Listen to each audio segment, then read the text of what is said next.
Finally মাকে সঙ্গে নিয়ে বিয়ের কেনাকাটা শুরু করলাম। চলে এসেছি কলকাতায় শপিং করতে। তো শুরুটা করলাম গড়িয়াহাট থেকে। তো আজকে এসেছি গড়িয়াহাটের একটা ফেমাস শাড়ির দোকানে। क्या मटेरियल है इसका? ये लीलन का सर। লিলেন তাসার। সবাইকে কি একরকম দেবে নাকি আলাদা আলাদা?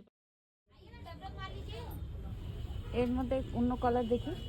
মা এদিকে বিয়ের প্রণামী দেখছিল আর আমি দেখছিলাম আমার জন্য কিছু পোশাকি শাড়ি, যেগুলো বিয়ের পরে প্রত্যেকটা মেয়েকেই পরতে হয়, নতুন নতুন কিছু শাড়ি। তো এই শাড়িগুলো যেগুলো দেখছো এগুলো ছিল হচ্ছে সেমি খাড্ডি। এটা বেশি ভালো লাগছে না লালটা?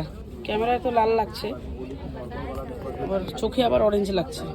2900 টাকা থেকে 3100 টাকার মধ্যে এই সেমি খাড্ডিগুলো উইথ বিপি কিন্তু ভীষণই সুন্দর। এবার কিন্তু Mashru খাড্ডি is on trending. So আমারও একটা ইচ্ছে ছিল যে মাশরু খাড্ডি একবার ট্রাই করব। Mashru খাড্ডি price range is 5000 to 6000। এর বর্ডার গুলো কিন্তু পিওরলি জারি উইভড বর্ডার, ভীষণই সুন্দর দেখতে। এগুলো বিয়েতেও বা পার্টি ওয়্যারেতেও আরামসে ইউজ করা যায়। ওই ফুশিয়া পিঙ্ক কালারটা বাদ দিয়ে আমি একটা বেশ ব্রাইট একটা ইয়েলো কালার ট্রাই করেছিলাম। দুটোই আমার বেশ পছন্দ হয়েছে। এই শাড়িটা পছন্দ হলো, প্রিমিয়াম আছে। সো প্রণামীর শাড়ি এদিকে পছন্দ করা চলছিল আর আমি এদিকে আমার পছন্দের কিছু শাড়ি ট্রাই করছিলাম। অনেক দিনের ইচ্ছে ছিল একটা পিওর খাড্ডি ট্রাই করব। ভীষণই সুন্দর দেখতে, এই পিওর খাড্ডির ব্যাপারটাই আলাদা। বিয়ের জন্য অন্য কিছু প্ল্যান করেছি, না হলে হয়তো আমি এই খাড্ডি বেনারসিটাই নিয়ে নিতাম।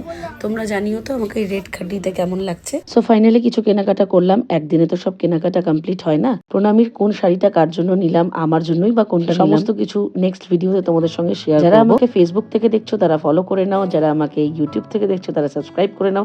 C you on next.